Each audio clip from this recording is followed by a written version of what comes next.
નમસ્કાર મારા વહાલા ગુજરાતી મિત્રો, જાગો જોગી જાગો ચેનલમાં આપનું હાર્દિક સ્વાગત છે। આજે આપણે વાત કરીશું કે આ શરીરને કોઈ પ્રેમ કરતું નથી।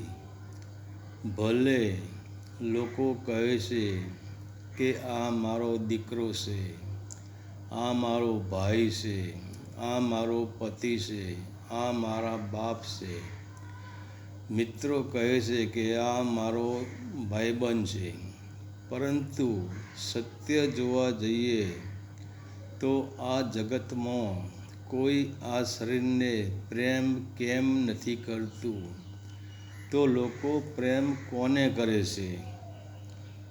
તો આપણે જગતમાં જોઈ રહ્યા છીએ કે મા બાપના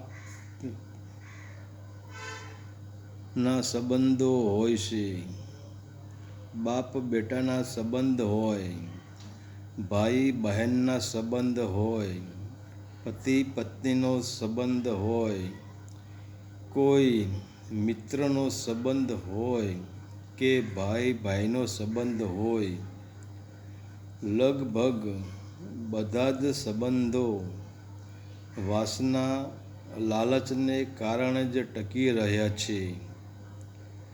આપણામાં એક કહેવત છે કે જ્યાં ગોળ હોય ત્યાં માખી આવે, એટલે માખને ગોળની સાથે પ્રેમ નથી, પરંતુ માખ પણ ગળપણની લાલચથી જ ગોળ ઉપર આવીને બેસે છે। તેમ કમાઉ દીકરો હોય, કમાણી કરતો હોય, કમાઉ બાપ હોય, કમાઉ ભાઈ હોય કે કમાઉ ભાઈબંધ હોય તો સંબંધો સારા જળવાઈ રહે છે।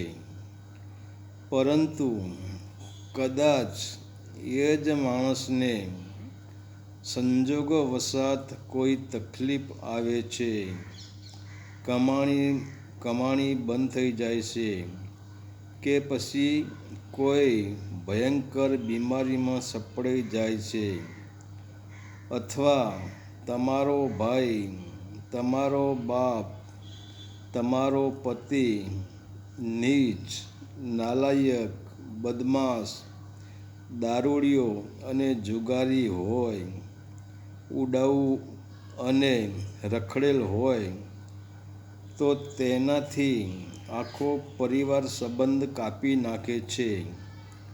તો જ્યાં સુધી તમારું શરીર સારું છે, તમારી આવક સારી છે, તમારી પાસે ગોળ છે, તો ચોક્કસ માખીઓ આવીને બેસવાની છે।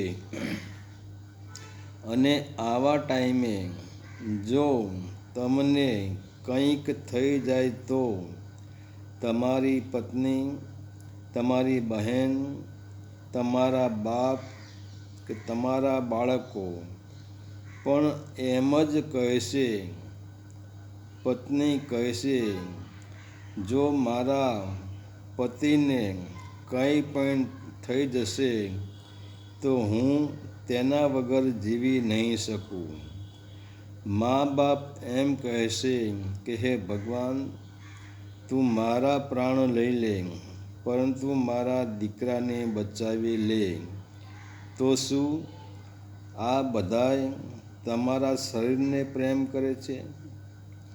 તો જો ખરેખર તમારો પરિવાર તમારા શરીરને જ પ્રેમ કરતો હોય તો પછી તમે કમાતા હોય કે ન કમાતા હોય, તમે હોશિયાર હોય કે બુદ્ધુ હોય, તમે સ્વસ્થ હોય કે બીમાર હોય, તમારે નાનો રોગ હોય કે મોટો રોગ હોય, તમારે સુખ હોય કે દુઃખ હોય, તો તમારાથી લોકોને, તમારા પરિવારને આ શરીરથી નફરત અથવા અણગમો કેમ થઈ જાય છે? એનું એક જ કારણ છે કે તમારું મન. કેમ કે મનને આનંદ જોઈએ છે, સુખ જોઈએ છે, પરંતુ મનને આપણે પરમાત્માનો અસલી આનંદ આપી શકતા નથી. એટલે પછી આ મન સંસારના ભૌતિક સુખોમાં આનંદ શોધે છે. તો આજના યુગમાં મનને આનંદ લેવાના બે જ રસ્તા છે. એક પૈસો અને બીજો સ્વસ્થ શરીર. પરંતુ જો તમારી પાસે પૈસા ન હોય અને સ્વસ્થ શરીર પણ ન હોય, તો તે મન તમારા પ્રત્યે અણગમો ઊભો કરે છે. બીજું કે આપણે જોઈએ છીએ કે જેમ મોબાઈલમાં ચાર્જિંગ પૂરું થઈ જાય છે અથવા નેટવર્ક ખોરવાઈ જાય છે, ત્યારે તમારો લાખ રૂપિયાનો મોબાઈલ પણ નકામો થઈ જાય છે. તેમ આ શરીર પણ એક મોબાઈલ જેવું જ છે. અને જ્યારે આ શરીરમાંથી શ્વાસરૂપી ચાર્જિંગ પૂરું થઈ જાય છે અને જીવ અને શિવનું, આત્મા અને પરમાત્માનું નેટવર્ક કપાઈ જાય છે, ત્યારે આ શરીર કોઈ કામનું રહેતું નથી. અને તમે જે શરીરને પ્રેમ કરતા હતા, જે લાલીને પ્રેમ કરતા હતા, તે લાલી સુકાવા માંડે છે અને એ જ લાલીમાંથી દુર્ગંધ નીકળવા લાગે છે. એટલે જ તો તમારો ગમે તેવો સંબંધ હોય, પરંતુ મૃત્યુ પછી તેને સ્મશાને લઈ જવાની ઉતાવળ કરે છે.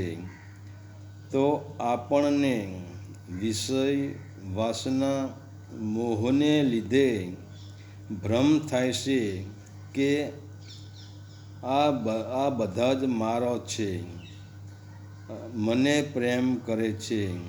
તો તમારા શરીરને કોઈ જ પ્રેમ કરતું નથી.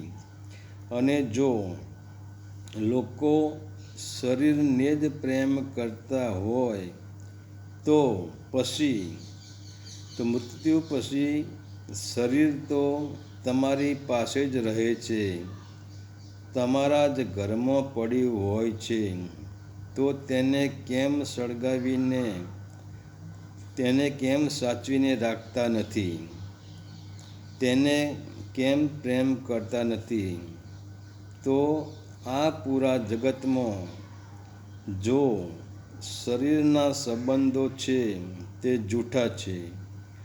લોકો અને તમારો પરિવાર તમારા જીવાત્માને, તમારા આત્માને જ પ્રેમ કરે છે, પરંતુ વાસનાને લીધે તે લોકોને આત્મા કે જીવ દેખાઈ દેતો નથી.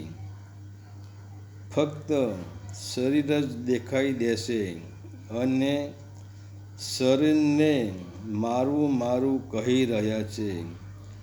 પરંતુ જ્યારે અંદરથી જીવાત્મા નીકળી જાય છે, ત્યારે તે લોકોને પણ ખબર પડે છે કે આ શરીર સત્ય નથી.